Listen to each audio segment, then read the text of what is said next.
Why do you think it's gonna bubble? Because it bubbles when you put it on blood. No, it bubbles when you put it on earwax. It does? Yep. Ah, shit, that's cold. No, see, yeah, it came out. I told you. What came out? It's a fucking spider. Oh, shit! Paano alisin ang insekto sa tenga? Una, umiling o tumagilid, ilingin ang ulo o itigalid ito para baka lumabas ang insekto, huwag hampasin ang ulo o ang tenga. Pangalawa, gumamit ng mantika. Kung buhay pa ang insekto, patakan ng kaunting baby oil o vegetable oil ang loob ng tenga para mamatay ito. Pangatlo, banlawan. Kapag patay na, banlawan ng maligamgam na tubig gamit ang bulb syringe para matanggal ito. Ulitin kung kinakailangan.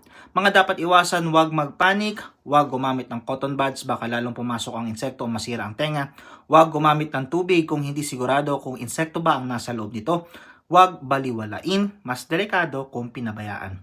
Kailan dapat pumunta sa doktor? Kapag hindi mapakalma ang bata o hindi makontrol ang sitwasyon, kung may history ng problema sa tenga, kung may ear tubes, kung hindi lumalabas kahit anong gawin, kung pira-piraso na ang lumalabas, at kung may lagnat, mabahong amoy o may lumalabas na likido sa tenga. Tandaan, mas mabuting kumonsulta sa doktor kung may duda o hirap sa pagtanggal.